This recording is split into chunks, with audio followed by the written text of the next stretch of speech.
Welcome, dear viewer, to take, I don't know, 3 or 4 on a video where I would like to talk about Barrowmaze. Got a lot to say here. Hope I don't get a spam call. Break the video. I'm here, away from home, cat sitting, and well, how came you to Barrowmaze? I was in much the same situation, away from home, away from any kind of D&D security blanket. I'm highly strung. Sometimes I just have to retreat into the world of fantasy and numbers throughout my life. I'd like to do a couple of videos, on the topic of role-playing. Maybe one on, old school essentials, which is the system that we're using, and, maybe one on just my overall history with D&D. So I found myself, you might see a cat or two run by. I found myself, strung out. away from my books and my PDFs, and it's hard to find just like D&D stuff online on your phone. Like you go on the Kindle store, you look up Player's Handbook, and it's pickup artist stuff. Like drive-through RPGs, cheap and free selection is not great. But anyway, I ended up watching YouTube videos, and the only YouTuber I could find, the only D&D YouTuber I could find, who spoke to his audience as if they were adults, was a fella goes by the name of Questing Beast, and he has he had a video on Barrowmaze. There's a few more since then. There's a few more okay YouTube. You don't do skits, if aspiring D&D YouTubers don't do skits. It's 2024. Yeah. let's grow up.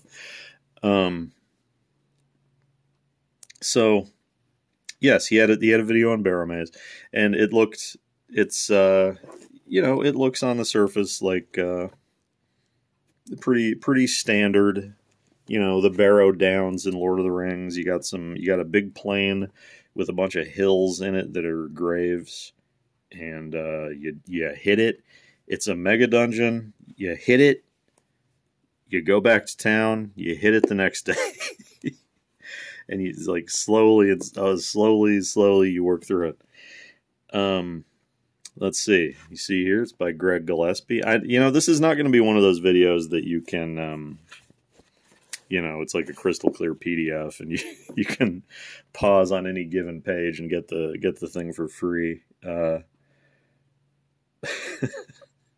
But if you are one of my players, I would recommend watch this on audio only. Just listen. Don't look at the video.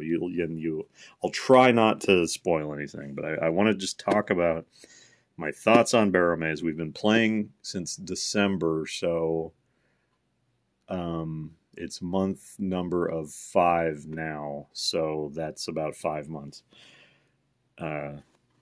Once a week. Yeah, I would say we're about 20% of the way through this. So I don't know. Let's through the content in here. So let's get into what we got.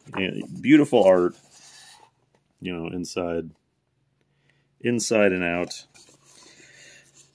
Here in the introduction and the history of the Barrowmaze, it says here, it's kept purposefully brief.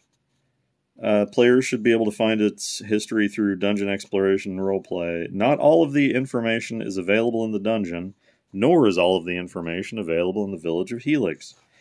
I am not 100% sure all of the information is available in this book. I really don't know. I think for what this book is, which is, a mega dungeon that's meant to be like the core thing of like a campaign, it does a good job. You know, I think the great ones from history, like the people talk about, what is it? Keep on the Borderlands. And that has a lot of homework for the DM, basically. And this doesn't, there's just a lot of blank spaces, basically, for you to put what you want. And I think that's fine. You know, it runs at times it's sparse enough that it runs the risk of being like, I'm a little worried some of this stuff I've invented for the setting to like make sense to me is, may eventually run up against stuff that is printed somewhere in here, but I don't know. So what I'm saying is, like, I would like for this introduction here to say to the DM a little more, if indeed there is more to say. So you get this map of the Duchy of Eric, and you have here the village of Helix I'm pointing at, and then 2 tiles down here you have the Barrowmaze. And then a couple tiles over here you have Ironguard Moat, and then you have Bogtown, and that's about it. That's about all that's in the book. Like this whole other stuff is left 99% up to the DM, and even Ironguard Moat and Bogtown, that's mostly the DM's problem. Pardon me. So you're looking at Helix. Let's see. Let's get to Helix. Helix is pretty wonderfully detailed. It has this like fantastic map. We spend a lot of time looking at this in Tabletop Simulator, and they've got some stuff about traditions, and there's this great. They go into great detail on the NPCs and some of this stuff. I'll get back to that. But anyway, you have Helix, right? And that's going to end up being the headquarters. It's sort of a backwater. It's going to end up being the headquarters of the role playing that happens in the Barrowmaze. There's also, I guess I'm skipping religion a little bit for now. There's also Ironguard Moat, which is the big city in the region. It's like a half day's ride away. And it seems natural and obvious to me that the players would at some point want to spend time and do stuff there. Like there's only so much facilities in Helix, like on very much, I think, on by design. But that being said, there is nothing on Ironguard Moat. They give you nothing. I think that is a huge weak spot of this module. It's like, well, you got they have an X shrine, Y shrine, and there's like 2 inns. Okay. I spent like several hours one day. It sort of came to a head in the in the campaign, and I recently spent a couple hours just drawing Ironguard Moat and like mapping this myself, and it's like, really, Greg, you could have done that. You've also got Bogtown here, which is smaller than Helix even, and you get a couple good NPCs. Before I forget, so this is OSR, Old School Renaissance. It's meant to be like largely system agnostic, but it was written for, I think, Labyrinth Lord, which is some kind of, I think it must be some remake of some version of AD&D, because there's some stuff, there are like some assumptions in here that don't line up with Old School Essentials, which can be confusing, and there's circumstances where there'll be like items described that are not in they're not in the book, they're not in this book, they're not in the OSE book, and they're sometimes not in the AD&D DMG Dungeon Master's Guide, and I'm like, what? One instance, just while I'm thinking of it, is mummy rot. Our cleric, he stuck his hands in some mummies that he shouldn't have, and it said any character sticking their hands in these mummies will get mummy rot. What the fuck is mummy rot? It's not in here. It's not in OSC. I just had to like go to Google and like figure out what is mummy rot and like how do you cure it and what is it. So things like that, you know, I don't know if that stuff would be in Labyrinth Lord, but sort of jumping back in the book, I have some criticisms on the religion section. You know, they give you like a dozen, not quite a dozen gods. I don't think they need to. It introduces the concept of old gods versus new gods, basically. And, you know, they have Hern the Hunter, good, sure, a god in Helix. Then you also have Sylvanus, which is like another, you know, green forest sort of druidic god. Like, do we really need both of them? I don't know. There's really no clear distinction. And then Crom Cruach. So what I have done, Saint Eg you have here, which is your basic Saint Cuthbert D&D Catholic stand-in, which in my campaign I'm running that there's basically a medieval fantasy Catholic church has a bunch that, you know, they have a bunch of saints, local churches dedicated to the saints, but they all serve God, the Lord, and that's Saint Eg here. You know, and I sort of used the idea of old versus new to say that, and then also learning about Crom Cruach historically, that Saint Eg, basically hundreds of years ago, Saint Eg came in and like just oppressed the hell out of Crom's followers, you know, and now there's that sort of enmity, and you know, I had to do that myself. I don't know. And then you got Arcantrill. I don't know what that is. Like, I guess if you feel like your arcane magic users need a deity and they don't have one, I don't know. There seems to be nothing in here that relates back to it. And then you have Impurax, which is, you know, we're getting into the evil guys. Impurax, pretty lame name. I've got something in mind for that. And then you have sort of the big three bads of the Barrowmaze situation. You've got Nergal, and you've got his sons, Orcus and Set. The entries on these three gods say essentially nothing at all about what the gods look like, are about. You know, like, they basically all three just have like this same little blurb sort of rewritten. It's like basically the exact same thing from, you know, the Barrowmaze intro. That's real weak. I don't know. I don't know. That's one where the DM is kind of left holding the bag. So Helix, you know, getting into Helix, it has this keyed map. One practical thing I've found from DMing this myself, they have a mercenary guild here. I don't really... What I would have liked to see on the map, like personally, other than a mercenary guild, is a mayor's house. You know, like my players have been like, "Where's the mayor? Where's the mayor live?" I don't fucking know. It's over here somewhere. It's like, just use the inn.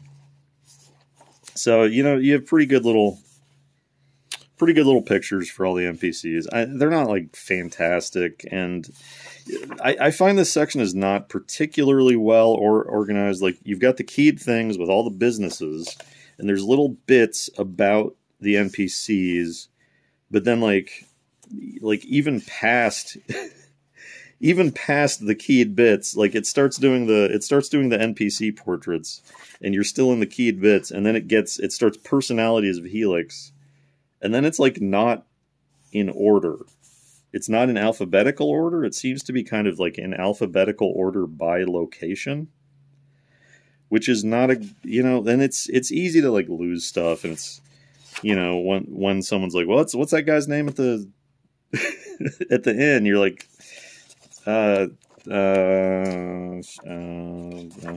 you know, like there's a lot of that. I think that could have been organized better. But, you know, there's good stuff, and there's a lot of little, like, gray boxes that are like, here's, you know, little Rink-a-dink-a-doo. This stuff. A little interplay between characters that, you know, can be used to make things more interesting. Let's see. Random rumor table. I don't know. Weird, kind of weird to put this here. I would do that by the end or something. I don't know. It's fine. It's whatever. Just as a matter of trivia, like we're really not using the inn.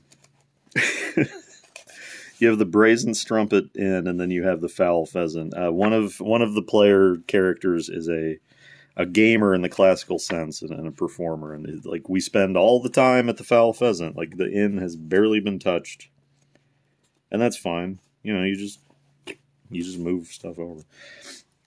Let's see. This is all fine. Okay, yeah. So, pardon me again. I read very little of this book going into running it. You know, I think you need to read the Helix part, kind of get an idea what's going on, and then read like running Barrowmaze, and then you can just like jump straight to the you know, the keyed entries, and just get going. You know, because this is a 300-page book, like, and you can't read the whole thing, but you don't have to. It's in that regard, it's really well done. So kudos on that. Some of this is here's something that came up. Here's some new treasure types. You have scarabs. You know, sometimes scarabs are magical. Not all scarabs are magical. There's no table for like when or how. There's tables for when they are magical. So that like we found a silver scarab in, I think, the one of the last two sessions, and I was like, what is it? What does this do? And I sat there during the session like, silver. Is it magic? Is it magical? What is? And it just says, if a scarab is magical, consult the table below. It's like, okay, like little help there. I don't know. So, let's see, factions. You know, I feel like not all of these are really justified in being factions, and I don't think I'm going to use all of these. Essentially, you have, you know, Set, Orcus, and, you know, a couple other things that really matter, and some of these just seem like, you know, bosses that are in one single room, you know, and I guess they could turn into factions if the PCs kind of don't look if you're in the if you're in the campaign.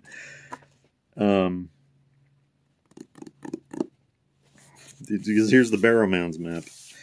So here's something that I think is also pretty weak. The Barrowmaze low-level random encounters, day-night, mid-level, day-night.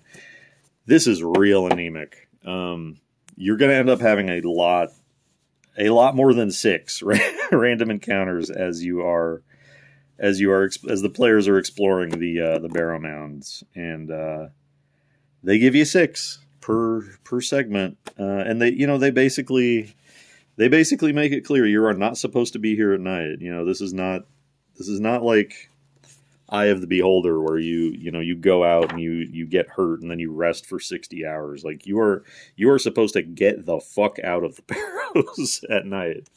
So like we're really just restricted to this, and like this, if it's a page width thing, like this stuff could just go somewhere else. I don't know. This doesn't feel like enough. That too has kind of left me like, skeletons again. You see skeletons in the distance. I don't want to fight skeletons right now. It's boring. So here's kind of the real strong point of Barrowmaze. You know, the meat. You know, it's like,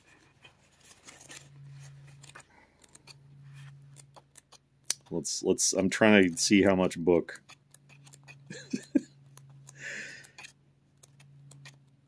Good enough. about this much of the book. Like the bulk of the book is the dungeon.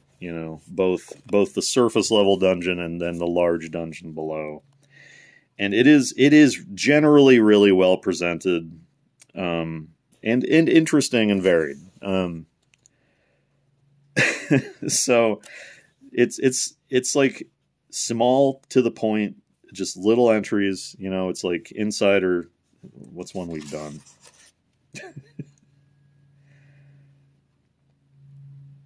I don't know. I don't want to accidentally read one they haven't done yet. But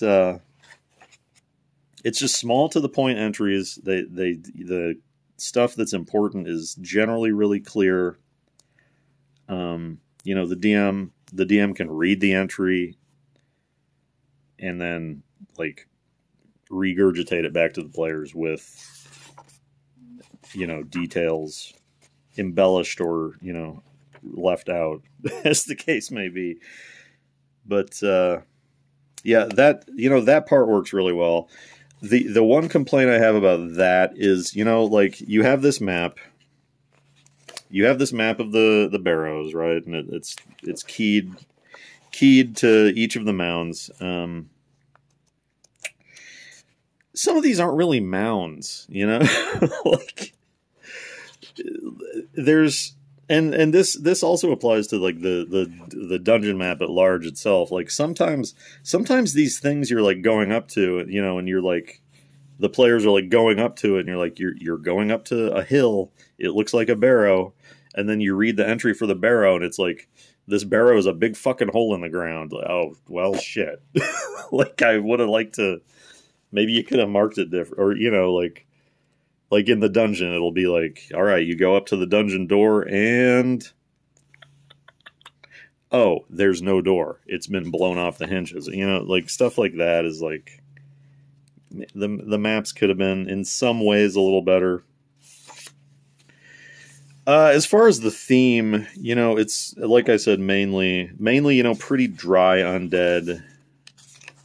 There is the question of sort of mysteriously and almost nonsensically, there's a bunch of Egyptian stuff, which is not. I don't know that they really get into that in the module, and it can leave you feeling with like a little tonal whiplash. For me, I have put the Duchy of Eric in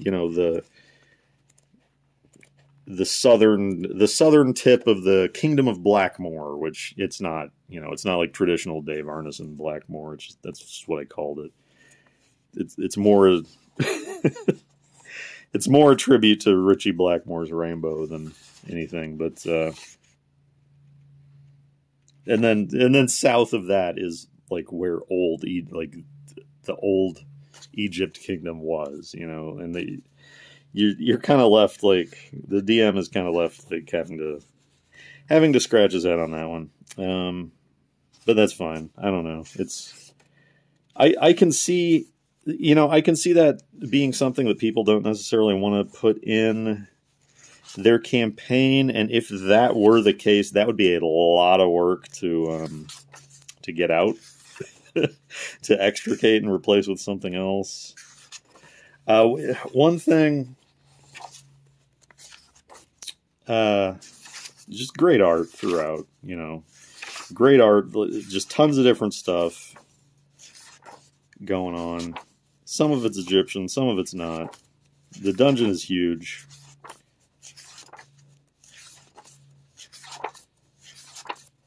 Another thing on that note of the Egyptian stuff is on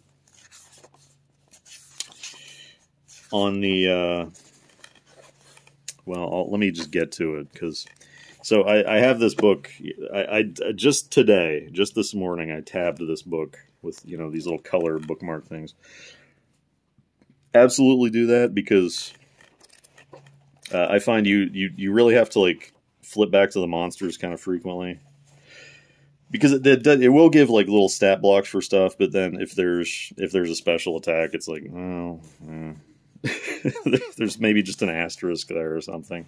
So you do kind of have to flip back to the monsters now and then. Let's see, but you got some pre-gen characters. I don't know, could be good for NPCs. Rival adventuring parties. These are good to have. I think they give you too many. Like, I could do with like 2 fewer pages of this, and then, you know, replace it with a page, 2 pages on Iron Guard Moat or something. Like you got here the Norse Whisperers. Okay, you know, that's, well, let's just say Good Deal Acquisitions won't be running into them. I feel like, I don't know, the structure, maybe I'm doing something wrong as a DM. I am essentially a first-time DM, but I think things are going well. I don't think there's that much room for any DM to, like, incorporate this many, like, fully detailed rival adventuring parties. Like, there's a nasty one, and or there's a friendly one that we've got. There's a nasty one that's in here, and then, like, I've invented one that we'll say is neutral. So, I don't know. This feels like, I don't know. I would have done something else with that space. It's fine. It is what it is. You know, you got a custom character sheet you can do. Maybe it doesn't suit your purposes. Illustration book, you know. Haven't run into a lot of these. I think that I've shown the players, you know, they've seen this one. Can you see this one? They've seen this one. They've seen that one. They haven't seen a lot of these. They just haven't come up. But they're all great. Let's see. All right. One last thing. You know, the map is big, right? Like, the map of the greater Dungeon at Large is big. And I feel like it would be a little nightmarish to use practically. Like, I also have this on PDF, and I took out all these pages and stuck them together in GIMP, and I just have one big JPEG. And, like, I wouldn't, you know, what's the word? I wouldn't envy anyone who's trying to do it through the book. But okay, here's what I wanted to talk about. Random tables. This definitely tabbed this one. So the Barrowmaze random encounters. These are the random encounters you get as you're walking to the Barrowmaze. There have been several times that I'm looking for this. I'm like, where the fuck is it? Where is it? It's here. So this is another thing that I've replaced. On here you have pterodactyls. Okay. You know, I think I would like to eventually get dinosaurs into the campaign. For me, I don't think this is the place for it. I've replaced pterodactyls with perytons. So, you know, just stuff like that you got to look out for. I don't understand what this is, what the point of this is. The Brazen Strumpet, which is the inn, random patron generator. Like, do they really expect a body to roll percentile dice for like 50 people? Like, is this days of week? I don't know. I don't really know what a human is supposed to do with this page. Like, this feels like it could be a series of, you know, D6 probabilities or something, you know. And again, like, I feel like this is also something that a DM is just kind of gonna say, like, Maz's is not here. You know, like, this doesn't really feel useful to me. I don't get it. The random dungeon dressing. This is good. This is a good table. I think there's been one occasion where the book says, roll random dungeon dressing. Like, really? You couldn't? but like, so, you know, sometimes things feel empty, you know, and it's, you know, if that's the case, you can come back here and get something. And then there's all this stuff about, like, random generation, which is like, I feel like there's enough, you know, like I don't, I'm not really looking for like more. I'm worried about getting through the stuff that's in here in my lifetime, you know, so, it is what it is. It could be fun. Could be fun to do, I guess. But, yeah, I don't know. That's Barrowmaze. I want to wrap up the video before it gets too long, so, yeah, I would say, what is this? This is the 10th anniversary special edition, which, as far as I know, is exactly the same as Barrowmaze Complete. Like, this originally came as 2 parts. But yeah, I would say if what I have said about the theme doesn't turn you off, absolutely check it out. I don't know about, combining all of Greg Gillespie's mega dungeons into one grand campaign. That would be a rest of your life type thing. Duero Deep looks good. It's like a dwarven mine situation, but yeah, I like it. In general, I like it a lot. The book does have a few glaring weaknesses that I'm surprised have never been edited or cleaned up, but overall, it's great. It's just a bunch of great content for any old school D&D game. All right, I finally got through the video. And so did you. Well, happy gaming. If you're interested in the other D&D videos, those probably won't be for like a week or more until I get back out home. All right, well, thanks for watching. I hope this weird setup was not like too distracting.